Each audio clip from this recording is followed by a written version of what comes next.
El mundo disruptivo de Sofía será una plataforma que presenta historias innovadoras, disruptivas, diferentes, trascendentales, que rompe patrones, prejuicios y paradigmas, y nos cuente historias inspiracionales de mujeres y hombres que han dejado un legado a través de hacer las cosas diferentes. Bienvenidos al mundo disruptivo de Sofía.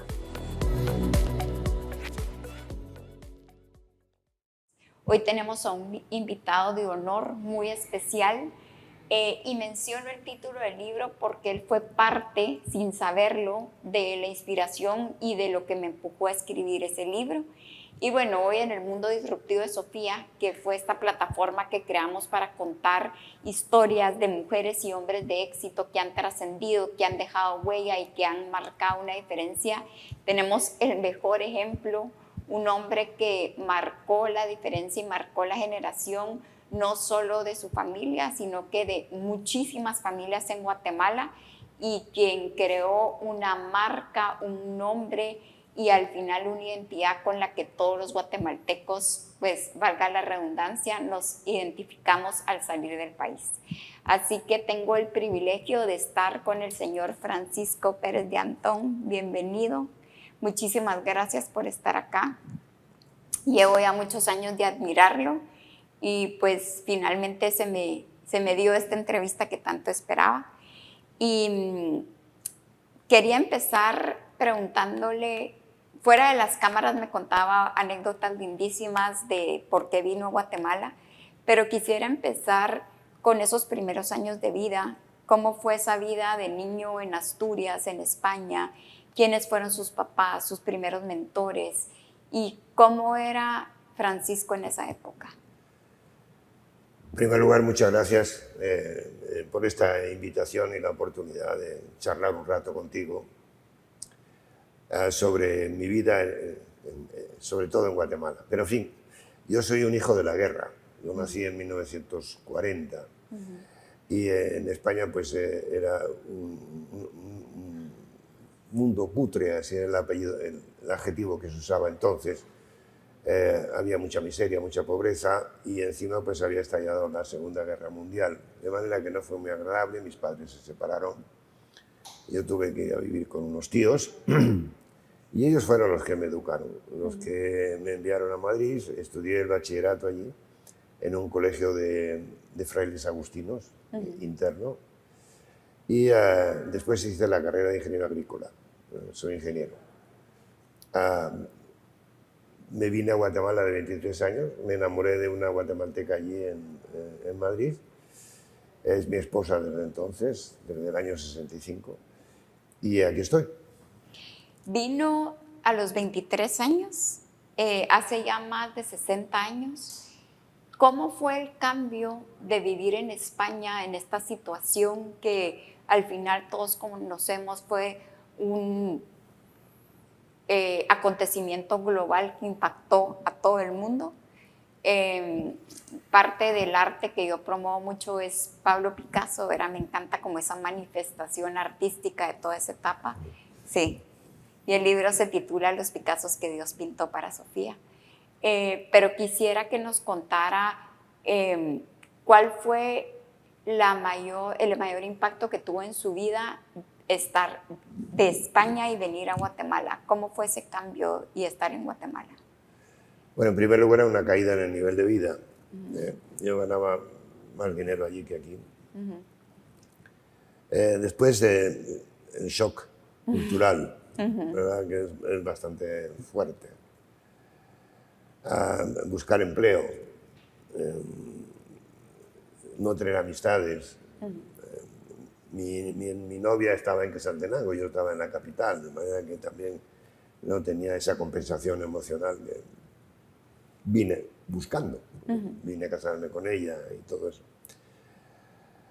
Empecé ganando 150 quetzales al mes. Hoy se diría, bueno, pues en aquel entonces el poder de compra del quetzal era más alto. Sí, era más alto, pero era insuficiente. 150 era insuficiente, ¿no? Y eso es todo. Es decir, un shock económico, emocional, de todo tipo, ¿no? Pero el amor lo puede todo. Entonces, finalmente mi señora y yo nos casamos y ahí empezó a cambiar la situación. Viene este joven español a vivir a Guatemala y me encanta que lo haya planteado así, que el amor todo lo puede, y esa es la razón, ¿verdad? Por qué Paco Pérez de Antón llega a Guatemala, y es por su esposa, una mujer guatemalteca, Tónica Pan, y tiene que cambiar de cultura, de país, de continente, de trabajo, de vida. ¿Cómo llega a trabajar con la familia Gutiérrez, con la familia Bosch? ¿Y qué fueron esas primeras tareas para poder crear este monstruo espectacular que nos marcó a todos y dejar un legado para todos los guatemaltecos? Bueno, como digo, yo tenía que buscar trabajo. Mi futuro suegro tenía una tienda en Quesaltenango que se llama La Sevillana, y él me ofreció trabajar allí. Y yo le dije que no podía trabajar en eso porque el comercio no me atraía. Yo había estudiado para otra cosa. En esto el patriarca de la familia Gutiérrez me ofreció que si quería trabajar en la costa. Entonces estaba en pleno desarrollo el cultivo del algodón. Pero yo no podía vivir en la costa, era muchísimo calor, era otro cambio adicional que no estaba en posibilidades de aceptar. Entonces don Juan me dijo que él acababa de comprar una fábrica de concentrados para animales aquí en la capital y me ofreció 150 quetzales para trabajar allí en la fábrica formulando alimentos para animales. Y así empecé a hacer eso, ¿no? Estando ya en la fábrica y trabajando en la fábrica, supe que había una galera grande con una incubadora. Eso es todo lo que había ahí dentro, ¿no? Entonces parece ser que a don Juan pues, le había salido mal un negocio que había hecho con un socio y la incubadora estaba paralizada. No podía ir a ninguna parte. Entonces me dijo, si echas a andar la incubadora, te doy el 20% de las ganancias. Y así empezó una operación, la operación avícola más grande de Centroamérica y el Caribe, con un solo empleado, que era yo, el primer empleado. Y que en este momento pues, tiene operaciones en varios países. Y como una rama de esa actividad, la empresa se llamaba Avícola Villalobos, la marca era Pollo Rey, después la expandí a El Salvador. Fueron 22 años de mucho trabajo, mucha actividad, y una de esas ramas fue la más querida para mí, que fue Pollo Campero, que es la empresa a la que más cariño tengo y la que creé desde cero hasta que me fui. Me parece increíble que un español con una idea tan brillante haya realmente marcado la historia de Guatemala y de todos nosotros como guatemaltecos.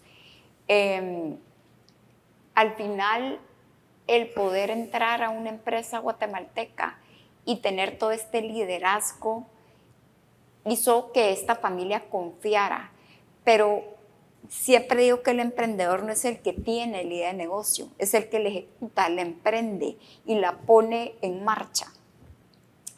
¿Cómo hizo para proponer esta idea de Pollo Campero? Porque era un nuevo concepto, era una nueva receta. Y de verdad me siento muy honrada y muy agradecida con Dios por haberme permitido escuchar y ver de cerca la historia del creador de esta marca. Leí el libro de memorias de cocina y batallas, y me parece increíble cómo se creó esta empresa que al final se vuelve una identidad para nosotros. ¿Cómo fue esa creación? ¿Fue difícil convencer a la familia? ¿De dónde viene esta idea? ¿De dónde la receta? Debo decir que la familia entonces era una sola persona. Era don Juan Bautista Gutiérrez. Debo decir que él tenía 70 años y yo tenía 23. Y debo decir que a pesar de esa diferencia tan grande, encontrarnos produjo una sinergia entre ambos extraordinaria, ¿no? Don Juan confiaba muchísimo en mí y simpatizamos muchísimo desde el primer momento. Y él tenía una idea, ¿verdad? Y él había comprado esta fábrica de concentrados, pero en la fábrica de concentrados había que darle más aire. Y para eso pues había que integrar la producción de alimentos con la producción avícola o porcícola o ganadera. Eso es lo que quería hacer él, ¿no? Esa fue su idea. Entonces construimos esta granja en Villalobos. Yo ya entré como socio industrial en Villalobos y empezando a producir huevo fértil para la incubadora. Aparece un cliente por ahí que está en quiebra y no puede pagar la deuda que tiene de concentrado con la fábrica. Don Juan las quiere. Y así empieza una operación avícola de producción de carne de pollo. En aquel entonces eran 5.000 pollos por semana. Para que se haga una idea, hoy se deben consumir en el país 2 millones y pico de pollos por semana. Entonces, esa era la economía de Guatemala entonces, una cosa muy pequeñita y tal, ¿no? Con otra peculiaridad, el mercado estaba en manos de una multinacional, que era Purina de Guatemala, Ralston Purina de Kansas City. Y el mercado era tan pequeño que alguien que entrara a vender 100 o 200 pollos por semana botaba el precio.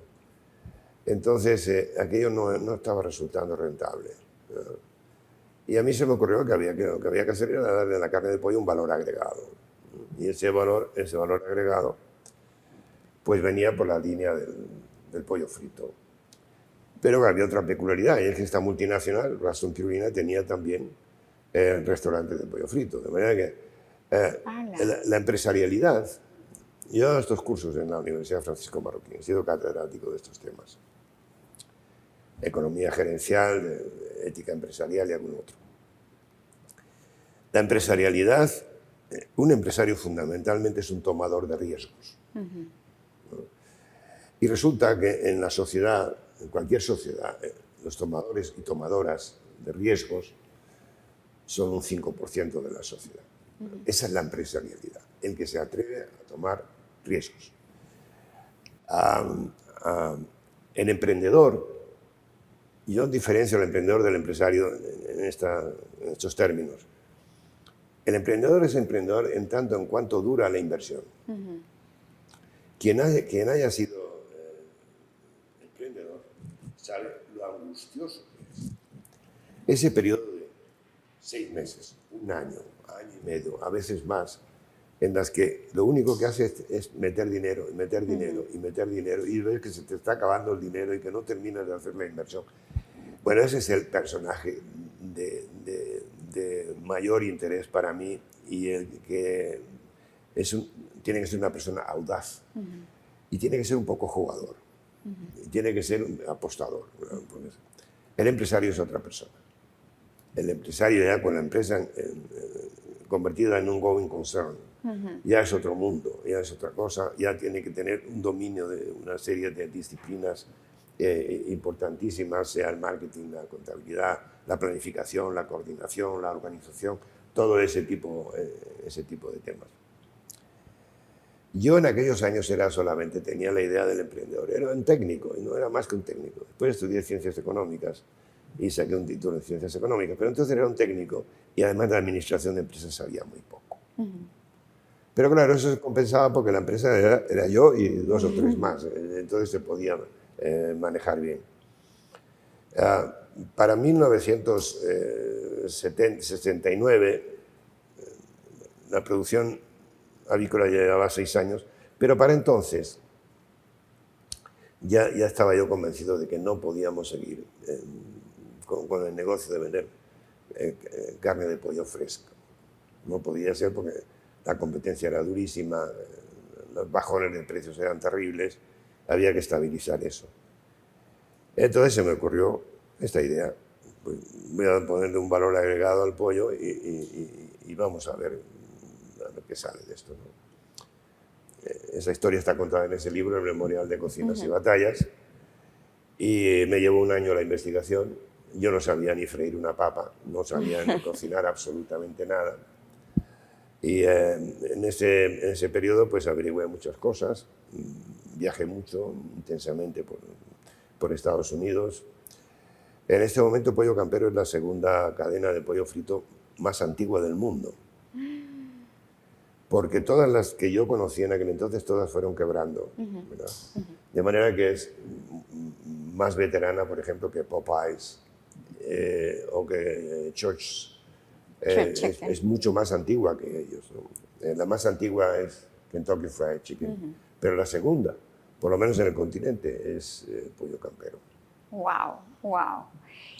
Porque sabemos que el amor todo lo puede y que esa fue la razón de venir a Guatemala.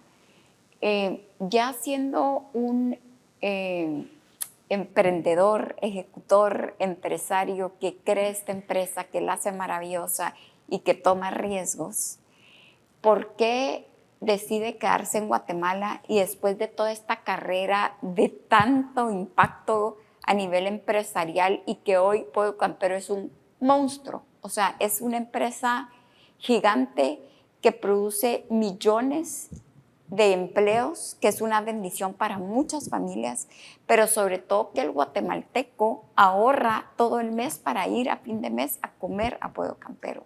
Y eso fue lo que usted nos dejó, un legado. Inmigra a un periodo como periodista, como historiador, como investigador, y todos los libros, excepto uno inspirado en Westminster y en Inglaterra, de los que he podido leer, están inspirados en la historia de Guatemala, la mayoría en trilogías, y cuenta una historia, para mí, de una forma genial, porque no toma ninguna postura política, ni social, ni económica. Simplemente narra y relata la historia de Guatemala de una forma muy cruda, pero maravillosamente fluida para mantenernos ahí en esa novela. ¿Por qué dejar el mundo empresarial y entrar al periodismo y a todo este mundo de investigación? Sí, esa fue una decisión importante de mi vida. Creo que la segunda más importante. La primera fue venir a Guatemala y casarme con mi esposa, y esta es la segunda, ¿no? La verdad es que yo siempre quise escribir, yo siempre quise ser escritor. Quise estudiar filosofía y letras, en casa no me dejaron, me dijeron que no. Me iba a morir de hambre si estudiaba esa carrera. Yo siempre quise escribir. Entonces tuve que me encontré con una disyuntiva. O ganarme la vida para escribir, o escribir para ganarme la vida. Y escribir para ganarme la vida, eso no funcionaba en aquella España cutre de que venía hablando. Pero siempre quise escribir, siempre escribí, nunca publiqué. Y creo que esa propensión, ese dominio de la palabra, ¿no? Ese gusto por la expresión bien dicha, el español bien hablado y todo esto, lo cultivé precisamente en la esperanza de que alguna vez pudiera dejar lo que estaba haciendo y dedicarme a dejar una carrera técnica que la tengo casi olvidada y dejar los negocios que los tengo también casi olvidados, ¿no? Entonces llegó el momento que me gané la vida. Entonces digo, bueno, voy a hacer lo que me gusta, ahora voy a hacer lo que quise siempre hacer. Y fundé una empresa. Una empresa es otro emprendimiento, ¿verdad?, con un grupo de queridos amigos, pero es una empresa cultural, porque un medio de comunicación es eso. Tiene que sobrevivir económicamente, desde luego, ¿no? Y fundé este semanario Crónica, con el que estuve 12 años. Yo era el editor y escribía con seudónimos, y tenía una columna en la última página del semanario. Se cruzó un presidente que quiso destruirlo y lo vendí. Y desde entonces me dedico solamente a escribir libros, novelas, ensayos, crítica, etc. Fue un salto al vacío. porque dejaba de hacer algo que yo creo que hacía Muy bien. más o menos bien, para hacer algo que no estaba seguro de que pudiera hacer, ¿verdad? Pero aparentemente funcionó. Sí, y creo que también esa pasión y esa ilusión por escribir fue lo que movió, ¿verdad? Me parece de verdad muy inspirador que haya una parte tan estructurada, tan analítica, tan clara eh, de este hombre que estudia empresarialidad, que crea esta empresa, que la crece y una determinación a dejar todo por el periodismo y estar tan entregado en cada etapa. Pero también está este lado muy humano, muy vulnerable de poder enamorarse, de permitirse dejar todo por un amor, de poder dejar una carrera de N cantidad de años empresarial por pasión de escribir. ¿Cómo ha sido esta vida de mucho trabajo, mucho esfuerzo, mucha dedicación paralelo a la vida personal, familiar, hoy con esposa, hijos, nietos que lo quieren y lo admiran? ¿Cómo llevaba toda la parte familiar? Bueno, en buena medida también el hecho de abandonar el mundo de los negocios se debía a que quería ser padre. Padre en el sentido de estar con mis hijos. Porque yo dejé la corporación con 5.000 personas. Esa fue la creación de empleo que hice durante 22 años, ¿no? 5.000 familias. Pero claro, esto ocupaba muchísimo tiempo de mi vida, ¿no? Y apenas veía a mis hijos, los hijos estaban creciendo. Y esa fue una de las razones por las cuales. Soy un hombre de familia, soy un hombre familiar. ¿No? Me gusta estar con mi señora, me gusta estar con mis hijos y con mis nietos, ¿no?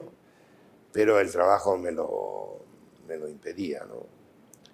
Claro, aquel trabajo me dio muchísimas satisfacciones. La primera de todas, la más importante, casi la menciona usted por ahí. Creo que nosotros cambiamos la dieta del guatemalteco. Y no solamente a través del pollo frito. El pollo frito es solamente una parte bastante pequeña de toda la operación. Cuando yo llegué a Guatemala, la libra de pollo era carísima. No le da el precio porque no sería comparable, pero era carísimo, ¿no? Yo decía, para mí, ¿cómo es posible que aquí sea tan caro el pollo? Si en todas partes la carne de pollo es la más barata de todas las carnes, ¿no? La política comercial y de marketing que seguí siempre fue vender el pollo a un precio muy bajo, muy bajo. Por dos razones. Una era pícara, era si lo tengo bajo van a tener que competir y van a tener dificultades para competir. Pero si lo sigo manteniendo bajo, el consumo va a aumentar y entonces va a venir en beneficio de todos. Era así de sencillo, tampoco había que ir a la Sorbona para averiguar más cosas, ¿no? Entonces, nosotros cambiamos la dieta del guatemalteco. Hoy día la carne de pollo es la carne más importante de consumo de proteína animal en el país. En aquel entonces era la carne de res y la carne de res también era carísima y escaseaba muchísimo. De manera que eran esas satisfacciones que en el otro... Pero claro, la satisfacción íntima, la satisfacción personal más honda, era precisamente volcar mi espíritu en el papel y escribir cosas, escribir historias, etcétera, ¿no? De manera que la transición fue, como todas estas transiciones, un salto tan brusco en el vacío, pues no es fácil de hacer. Duró, puede que durara un par de años, ¿verdad? Pero luego, de que me dediqué al periodismo y finalmente a la literatura al 100%, le puedo decir eso, nunca me he sentido tan feliz en mi vida. Wow, wow. Tengo un sinfín de preguntas. Me parece fascinante el que el emprendedor lo defina como el que toma riesgos, ¿verdad? Y usted es la esencia de eso, ¿verdad? El que tomó riesgos de irse a otro país, continente, crear una empresa en un vacío que no sabíamos si iba a funcionar o no, tirarse por completo a la pasión de escribir y ser realmente un disruptor y hacer las cosas diferentes y dejar la huella para todos. Eso es absolutamente cierto. ¿Cómo era? Yo me considero una disruptora. Desde muy niña me ha costado seguir límites y reglas, siempre hacía las cosas diferentes.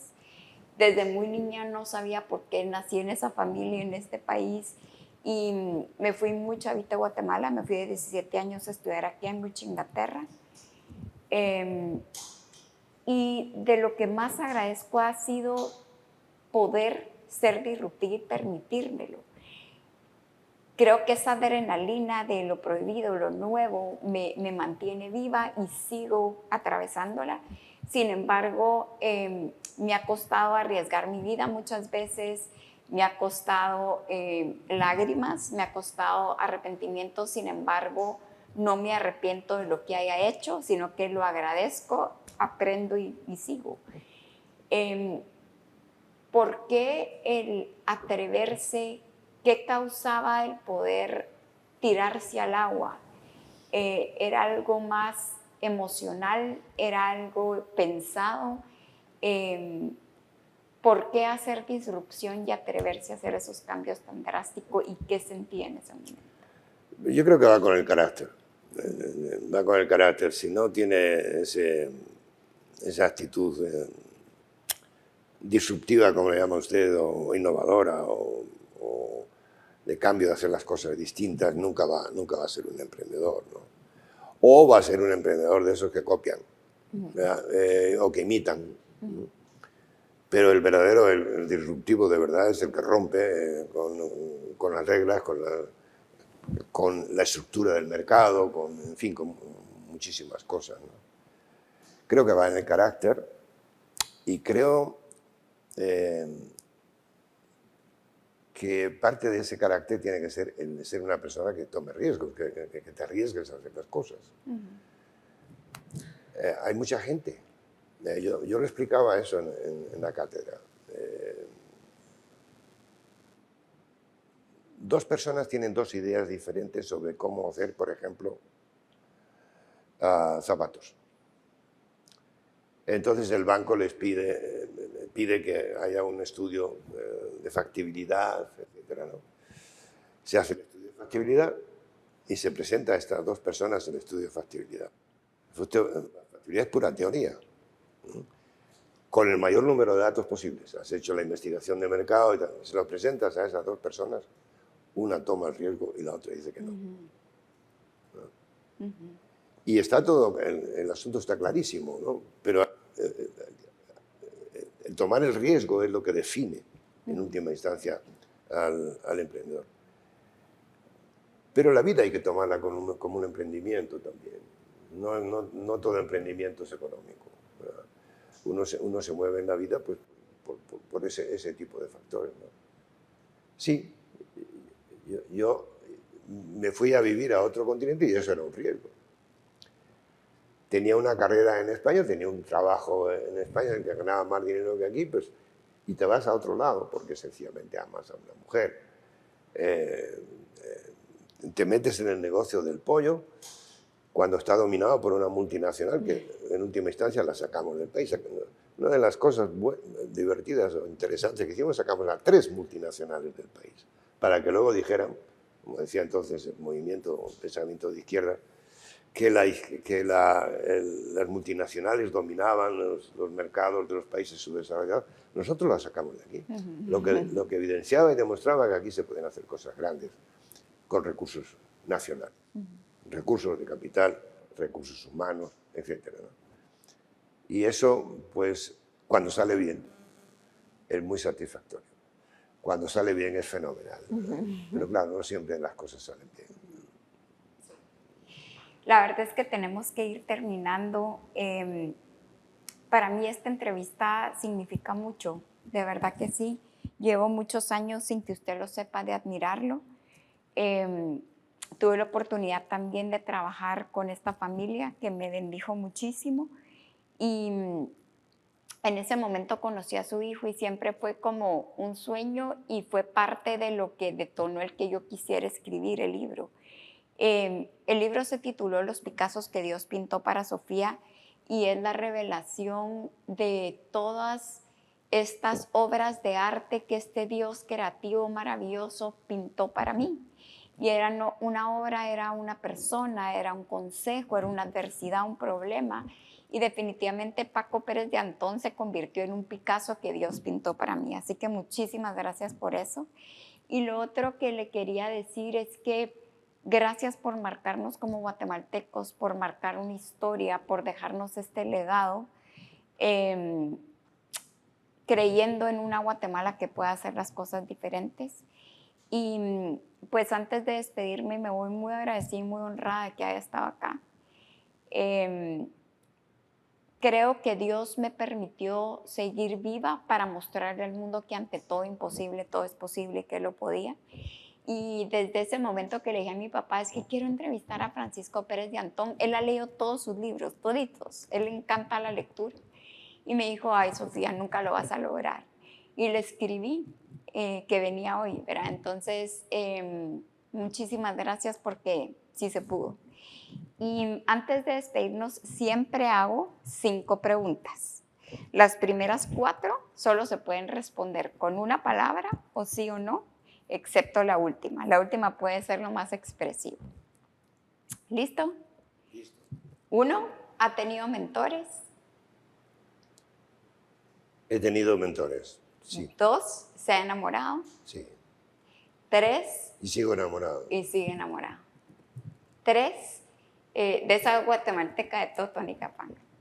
3, ¿cuál es su comida preferida? Yo diría que un buen filete, un buen steak.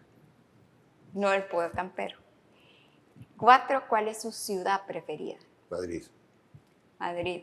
Y por último, si pudiera estar donde quisiera, con quien quisiera, como quisiera, ¿dónde está? ¿Qué mira? ¿Qué respira? ¿Qué ve?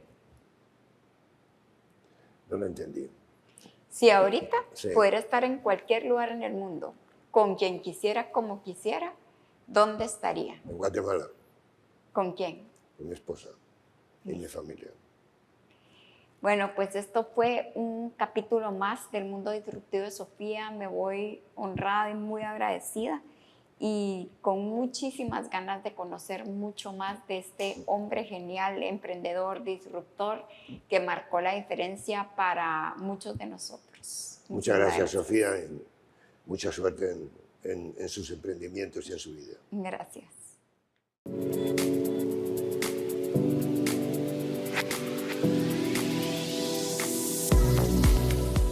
El Mundo Disruptivo de Sofía será una plataforma que presenta historias innovadoras, disruptivas, diferentes, trascendentales, que rompe patrones, prejuicios y paradigmas, y nos cuente historias inspiracionales de mujeres y hombres que han dejado un legado a través de hacer las cosas diferentes.